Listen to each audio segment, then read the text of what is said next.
नमस्कार, आपके साथ मैं हूं सुमेरा खान। सत्ता के सभी न्यूज मित्रों का स्वागत है। पहले सत्ते पे सत्ता, यानी 7 खबरें और दिलचस्प जानकारियां। सत्ता में आज बताएंगे ऑपरेशन सिंदूर से कैसे पाकिस्तान तड़प रहा है, बौखलाकर वो हमले कर रहा है, लेकिन भारत के सुदर्शन शक्ति वाले डिफेंस सिस्टम के आगे पाकिस्तान का चाइनीज डिफेंस सिस्टम फेल है। पाकिस्तान ने कल रात भारत में 15 जगह पर हमले की कोशिश की थी, लेकिन भारत के S-400 डिफेंस सिस्टम ने इस अटैक को नाकाम कर दिया। इस समय पाकिस्तान की हालत खराब है। वहां लगातार ड्रोन अटैक हो रहे हैं। पाकिस्तान के 25 शहरों में सीरियल ड्रोन अटैक हुए हैं। 50 ड्रोन से हमला किया गया है। मुख्य रूप से पाकिस्तान की आर्मी बेस को टारगेट किया गया। सत्ता के न्यूज मित्रों को एक और अपडेट देते हैं। रक्षा मंत्री राजनाथ सिंह ने आज ये कहा कि ऑपरेशन सिंदूर जारी है और पाकिस्तान किसी भी दुस्साहस की स्थिति में आगे भी क्वालिटी कार्रवाई के लिए तैयार रहे। मतलब ये कि पिक्चर अभी बाकी है। सर्वदलीय बैठक में राजनाथ सिंह ने ये जानकारी दी। पाकिस्तान के खिलाफ हिंदुस्तान एक साथ है, इसकी झलक आज सर्वदलीय बैठक में भी दिखी। राहुल गांधी ने कहा कि हम पूरी तरह सरकार के साथ हैं। वहीं AIMIM के अध्यक्ष ओवैसी ने TRF पर बैन करने की मांग की। उन्होंने कहा कि TRF के खिलाफ इंटरनेशनल कैंपेन चलना चाहिए। पाकिस्तान के साथ तनाव के बीच आज PM मोदी और NSA अजीत डोभाल की मुलाकात हुई। 50 मिनट तक हाई लेवल बैठक हुई। वहीं गृह सचिव गोविंद मोहन भी PM मोदी से मिले। भारत के ऑपरेशन सिंदूर से पाकिस्तान बौखलाया हुआ है। आज सुबह फिर पाकिस्तान ने कुपवाड़ा, बारामूला, उरी और अखनूर में सीज फायर तोड़ा। पाकिस्तानी सेना की फायरिंग में 16 लोगों की मौत हुई, 50 से ज्यादा लोग घायल हो गए हैं। पाकिस्तान में बैठे आतंक के आकाओं का काउंटडाउन शुरू हो चुका है। आतंकी मसूद का पूरा परिवार खत्म हो चुका है। उसका आतंकी भाई रऊफ अजहर भी मारा जा चुका है। सबसे गंभीर बात यह है कि रऊफ अजहर के जनाजे में पाकिस्तानी फौज और ISI के अधिकारी शामिल हुए, जो पाकिस्तान की सत्ता और आतंकियों की मिली भगत को एक्सपोज करता है। शुरुआत करते हैं लेकिन भारत के S-400 वाले सुपर एक्शन से, जिसकी वजह से पाकिस्तान में दहशत है, टेंशन हाई है।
सत्तर सेकंड के इस वीडियो ट्रेलर से आप ये समझ गए होंगे कि पाकिस्तान के लिए अगले कुछ दिन कितने भारी पड़ने वाले हैं, क्योंकि पाकिस्तान अपनी हरकतों से बाज नहीं आ रहा है। वहीं दूसरी तरफ भारत की सरकार, भारत की सेना फुल एक्शन मोड में है।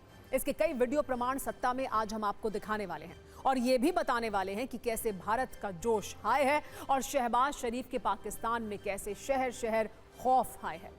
आतंकिस्तान में कैसे दहशत का ट्रायंगल है, इसे पहले समझिए।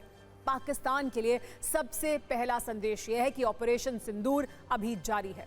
आज भारत ने साफ साफ शब्दों में इसकी घोषणा की है और यह ऐलान कर दिया कि पहलगाम का पूरा बदला अभी बाकी है।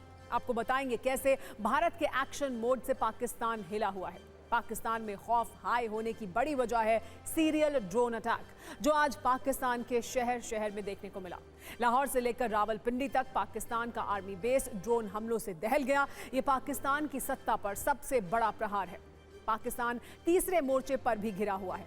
वो है बलूचिस्तान आर्मी वाला फ्रंट, जहां मुनीर की सेना की हालत पस्त है। बलूचिस्तान आर्मी सीधे सीधे पाकिस्तान की फौज पर हमला कर रही है। BLA पाकिस्तान की सेना को कितना परेशान कर सकती है, इसका सबूत पहले भी दुनिया देख चुकी है। कहानी सिर्फ इतनी है कि आतंकियों को संरक्षण देने वाला पाकिस्तान पिछले कुछ घंटों से तड़प रहा है। पाकिस्तान की सत्ता कांप रही है। पाकिस्तान में एक के बाद एक हमले हो रहे हैं। पाकिस्तान को आज इस बात का एहसास जरूर हो रहा होगा कि आतंक परस्त नीति का अंजाम क्या होता है। सबूत के तौर पर ड्रोन अटैक की इन तस्वीरों को देखिए, जो सीधे पाकिस्तान के शहरों से ही आई हैं। आज दिन भर पाकिस्तान के शहर इसी तरह ड्रोन अटैक से थर्राते रहे। शहबाज की सत्ता और मुनीर की आर्मी कुछ नहीं कर पा रही है। पाकिस्तान में इमारतें हैं जो तबाह हो रही हैं, लोग घर छोड़कर सड़कों पर भाग रहे हैं, आर्मी का बेस ड्रोन हमले से क्षतिग्रस्त हो रहा है। पाकिस्तान में ऐसी स्थिति है जैसे आतंक वाले कुकर्मों की उसे कड़ी से कड़ी सजा मिल रही है।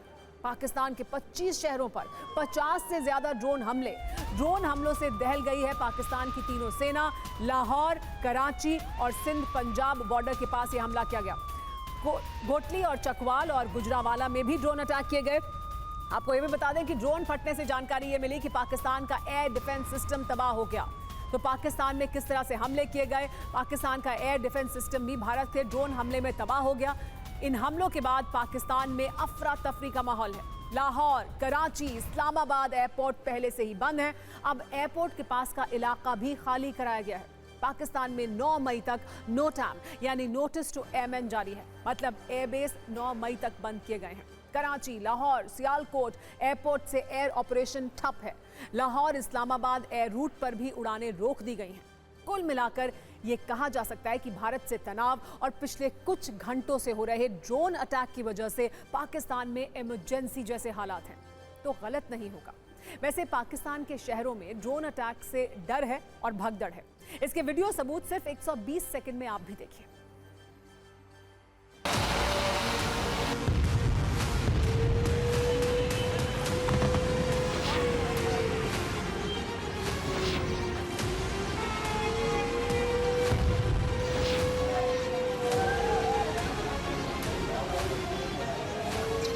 तो मोबाइल गिरे, गाड़ी का जो शीशे टूट गए,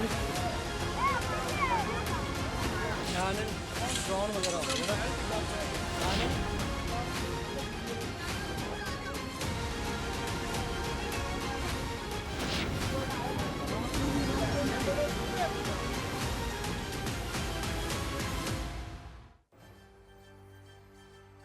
पाकिस्तान के डर और दर्द की कहानी सिर्फ इतनी नहीं है, क्योंकि पाकिस्तान पर हमले का लेवल अब हाई हो चुका है, इसीलिए वहां खौफ भी हाई है। इसे आप ऐसे भी समझिए कि आज जो ड्रोन अटैक पाकिस्तान के अलग अलग शहरों में हुए, उसमें मुख्य रूप से पाकिस्तान के आर्मी बेस को टारगेट किया गया। वो भी तीनों सेनाओं के बेस को अलग अलग शहरों में हिट किया गया है। आज ड्रोन ने रावलपिंडी के क्रिकेट स्टेडियम पर हमला किया, जो पाकिस्तान की सेना के जनरल हेडक्वार्टर से कुछ ही किलोमीटर की दूरी पर मौजूद है। स्टेडियम में आज रात 8 बजे PSL का मुकाबला होना था। हमला होते ही अफरा तफरी मच गई, स्टेडियम को खाली कराया गया। पाकिस्तानी सेना के बड़े अधिकारी मौके पर पहुंचे। यह हमला इस बात का सबूत है कि पाकिस्तान का डिफेंस सिस्टम कितना कमजोर है। आज पाकिस्तान के लाहौर में भी नेवी कॉलेज पर ड्रोन अटैक हुआ। लाहौर के अक्सारी 5 रोड के पास 2 बड़े धमाकों की आवाज सुनी गई। यहां का नेवल कॉलेज से धुआं दिखाई दिया। लाहौर नेवल कॉलेज पर हमले के बाद पाकिस्तान की तिलमिलाहट भी दिखी, जब नेवल कॉलेज में तैनात ड्रोन गन से फायरिंग की गई। तीसरी तस्वीर भी लाहौर की है। यहां पर एयर डिफेंस यूनिट पर अचानक ड्रोन अटैक हुआ। इस हमले में पाकिस्तान के एयर डिफेंस सिस्टम HQ-9 को गंभीर नुकसान पहुंचा है। आपको बता दें कि पाकिस्तान चीनी एयर डिफेंस सिस्टम का इस्तेमाल करता है और पाकिस्तान के पास 80% से ज्यादा चीनी हथियार हैं। कराची आर्मी बेस पर भी ड्रोन से बड़ा धमाका हुआ है। मतलब ये कि पाकिस्तान के सैन्य बेस आसानी से टारगेट हो सकते हैं। ड्रोन अटैक ने पाकिस्तान की पूरी व्यवस्था को हिलाकर रख दिया है। आपको बताते हैं कि पाकिस्तान के किन शहरों को ड्रोन से हिट किया गया है।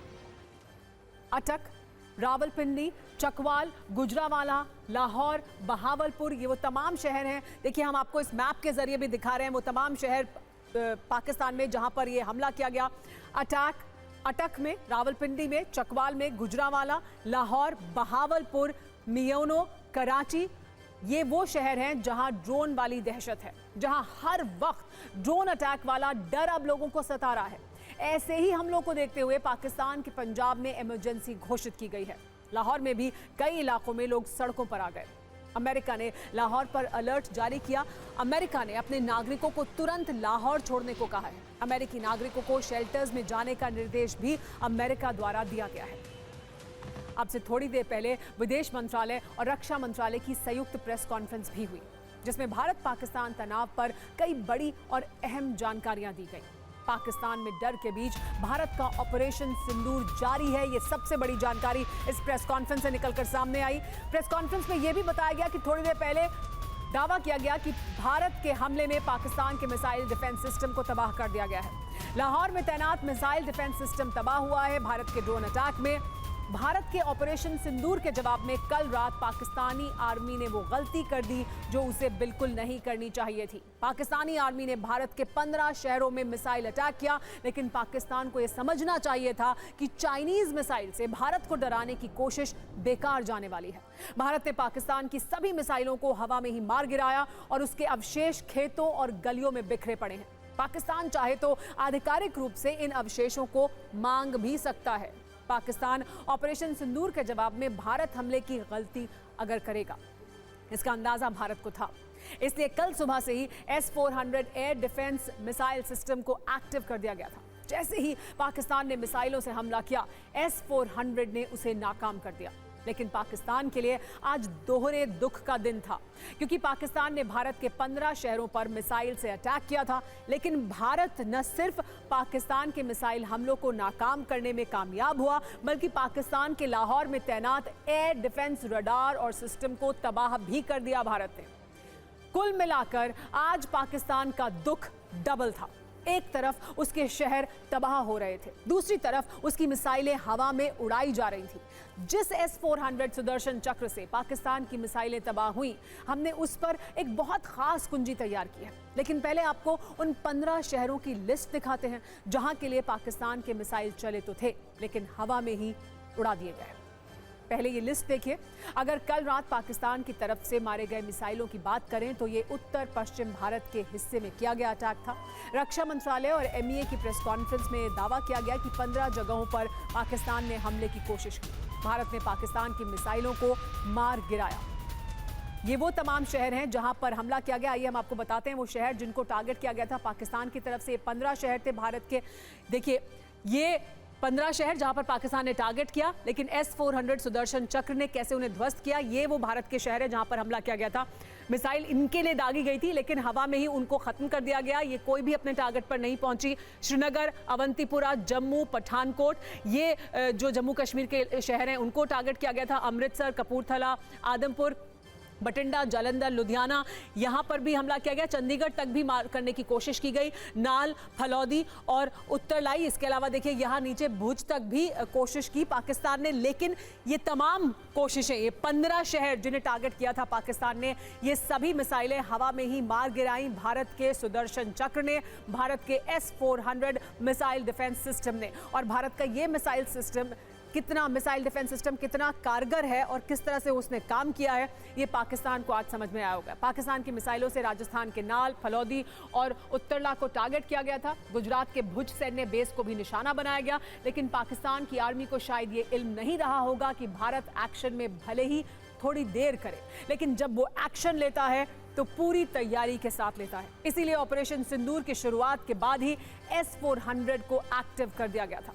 24 घंटे में पाकिस्तान ने किन जगहों पर हमले की कोशिश की, उसकी डिटेल जानकारी कर्नल सोफिया कुरैशी और विंग कमांडर व्योमिका सिंह ने दी प्रेस कॉन्फ्रेंस में।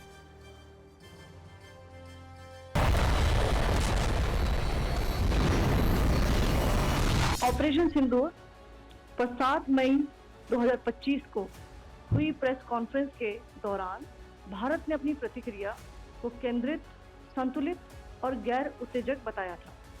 यह विशेष रूप से स्पष्ट किया गया था कि पाकिस्तानी सैन्य ठिकानों को निशाना नहीं बनाया गया। साथ ही दोहराया गया कि भारत में किसी भी सैन्य लक्ष्य पर हमले का उचित जवाब दिया जाएगा। 7 से 8 मई 2025 की रात पाकिस्तान ने उत्तरी और पश्चिमी भारत में स्थित कई सैन्य ठिकानों जैसे कि अवंतीपुरा, श्रीनगर, जम्मू, पठानकोट, अमृतसर, कपूरथला, जालंधर, लुधियाना, आदमपुर, बठिंडा, चंडीगढ़, नाल, फलौदी, उत्तरलाई और भुज पर ड्रोन और मिसाइलों से हमला करने का प्रयास की। इन हमलों को इंटीग्रेटेड काउंटर यूएस ग्रिड और वायु रक्षा प्रणालियों द्वारा निष्क्रिय कर दिया गया। इन हमलों का मलबा कई स्थानों से बरामद हुआ, जो कि पाकिस्तानी हमलों का प्रमाण है।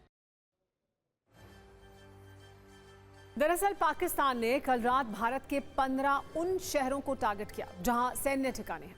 इनमें अमृतसर भी शामिल था, जहां कल रात पाकिस्तान से मिसाइल हमले की कोशिश की गई। पाकिस्तान के मिसाइल अटैक का वीडियो भी रिकॉर्ड हुआ है, जिसमें भारत की एयर डिफेंस सिस्टम उसे आसमान में मार गिराता है। सुरक्षा बलों को धमाकों की आवाज के बाद 4 इलाकों में मिसाइल के टुकड़े मिले, जिसे सेना और एयरफोर्स की टीम ने डिस्ट्रॉय कर दिया। पाकिस्तान हमलों के बाद भारत ने पहली बार S-400 एयर डिफेंस सिस्टम का इस्तेमाल किया, और ये इतना सटीक रहा कि आज रक्षा मंत्री राजनाथ सिंह ने कहा कि क्वालिटी कार्रवाई के लिए पाकिस्तान तैयार रहे। क्वालिटी कार्रवाई का नमूना कल हमने देख लिया, ये भी कहा रक्षा मंत्री ने। हमने हमेशा एक रिस्पॉन्सिबल नेशन होने का रोल बड़े संयम से निभाया है, सदैव निभाया है। हम लगातार इस बात के पक्ष कर रहे हैं कि समस्याओं का समाधान बातचीत के जरिए से हो, परंतु इसका अर्थ यह नहीं है कि हमारी सहनशीलता का कोई नाजायज फायदा उठाए। यदि कहीं कोई हमारे इस संयम का फायदा उठाने की कोशिश करता है, तो उसे कल की तरह ही क्वालिटी कार्रवाई का सामना करने के लिए भी पूरी तरह से तैयार रहना होगा। भारत की संप्रभुता की सुरक्षा में कोई भी हद हमारे लिए बाधा नहीं बनेगी। पाकिस्तान और पीओके में जिस तरह से हमारी आर्म्ड फोर्सेस ने टेरर कैंप्स को नेस्त नाबूद किया है, वो हम सब के लिए एक गौरव का विषय है।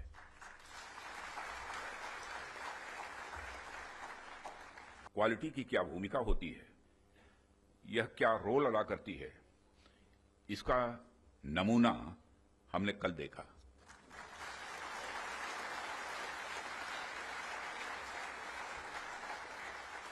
जिस प्रेसिजन के साथ यानी जिस सटीकता के साथ ऑपरेशन सिंदूर एग्जीक्यूट किया गया, वह अनइमेजिनेबल है, बहुत ही सराहनीय है। इसमें 9 टेररिस्ट कैंप्स तबाह हुए और अच्छी खासी संख्या में आतंकी मारे गए।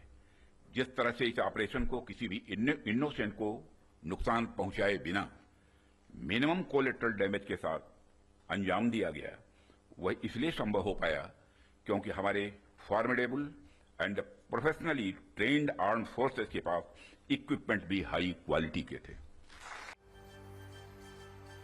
ऑपरेशन सिंदूर के बाद से पाकिस्तान की हालत खराब है। उसने भारत पर हमले की जो कोशिश की, उसकी बहुत बड़ी कीमत पाकिस्तान को चुकानी पड़ी है। पाकिस्तान को अब यह समझ जाना चाहिए कि भारत से टकराना उसके बूते से बाहर है। भारत ने आतंक के संहार के लिए इस बार उन हथियारों का इस्तेमाल किया जिनके बारे में पाकिस्तान ने सोचा भी नहीं होगा।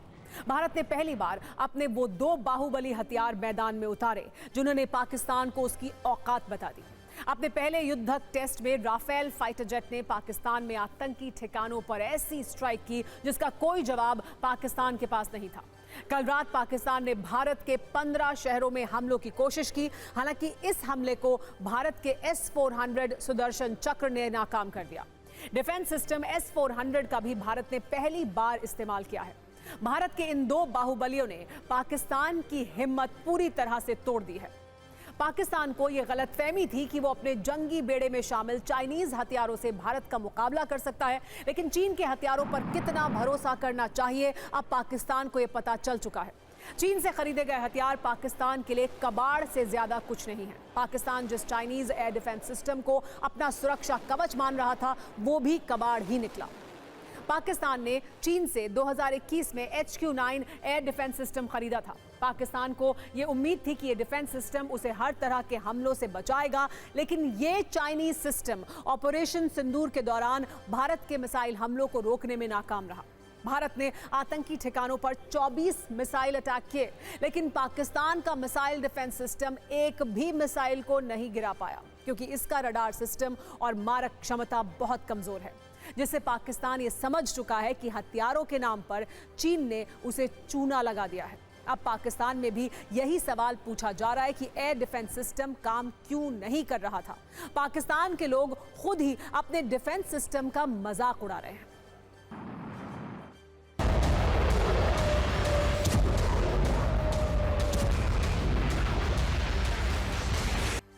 पाकिस्तान में इस वक्त यही सवाल ट्रेंड कर रहा है कि पाकिस्तान का एयर डिफेंस सिस्टम क्यों काम नहीं कर पाया। दूसरी तरफ भारत के S-400 डिफेंस सिस्टम ने पाकिस्तान की सारी मिसाइलों को हवा में मार गिराया। अब पाकिस्तान को भारत के बाहुबली हथियारों के आगे अपने चाइनीज हथियारों की हैसियत समझ आने लगी है।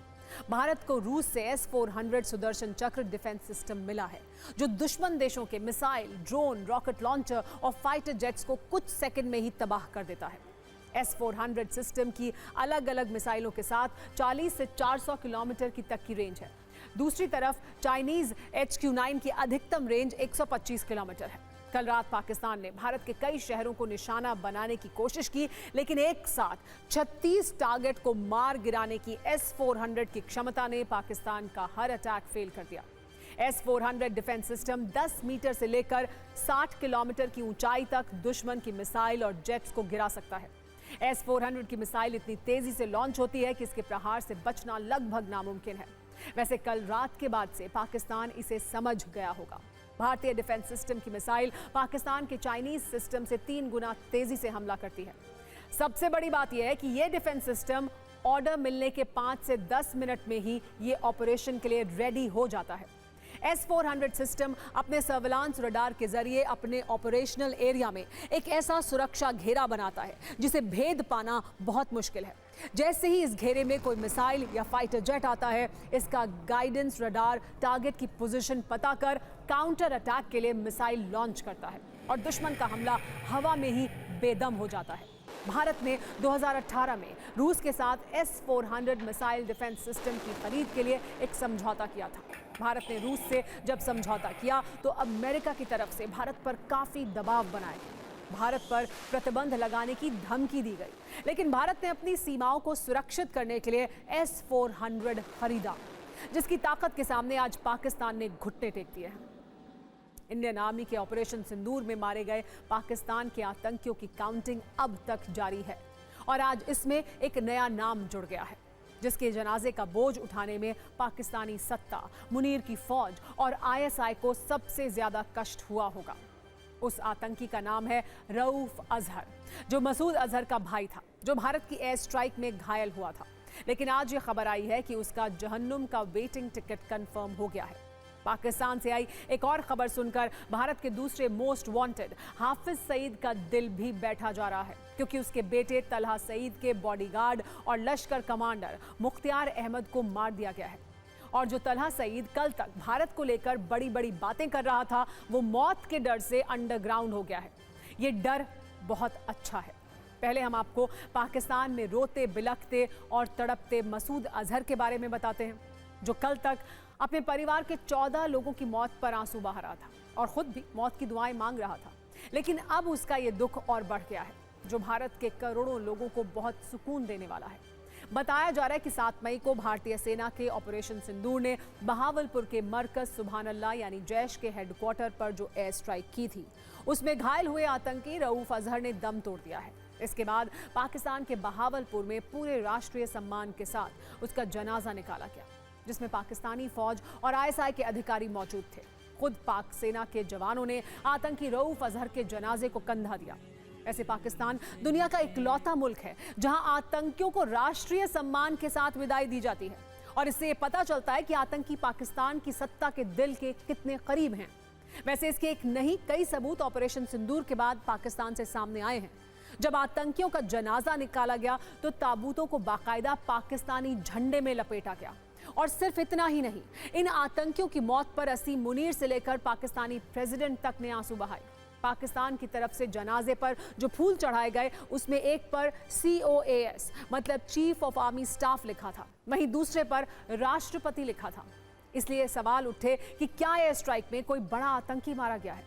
वैसे पाकिस्तान इस हमले में सेना के किसी बड़े अधिकारी के मारे जाने का दावा कर रहा है, लेकिन तब प्रश्न यह है कि एयर स्ट्राइक के वक्त बहावलपुर में जैश के हेडक्वार्टर में सेना का अधिकारी क्या कर रहा था। इसके अलावा कल मुरीद में लश्कर तैयबा के हेडक्वार्टर पर इंडियन आर्मी ने जो तांडव मचाया, उसमें लश्कर के कई आतंकी मिट्टी में मिल गए। जब इन आतंकियों का जनाजा निकाला गया तो उसमें लश्कर के टॉप कमांडर हाफिज अब्दुल रऊफ भी लोगों के साथ शामिल था और सेना और पुलिस के अधिकारी भी उसके साथ खड़े थे। ये भी आतंकियों के साथ पाकिस्तानी सेना के अटूट प्रेम को साफ तौर पर दिखाता है।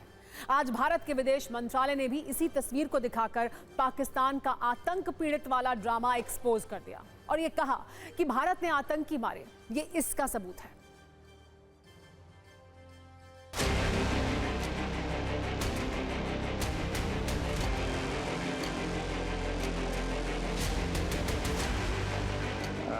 It is not clear to us.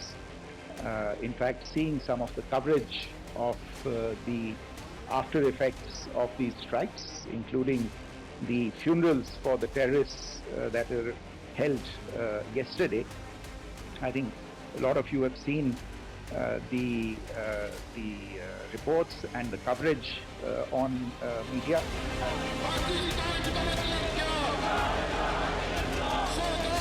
If only civilians, if any civilians were killed in these attacks, I wonder what message this picture actually sends to all of you.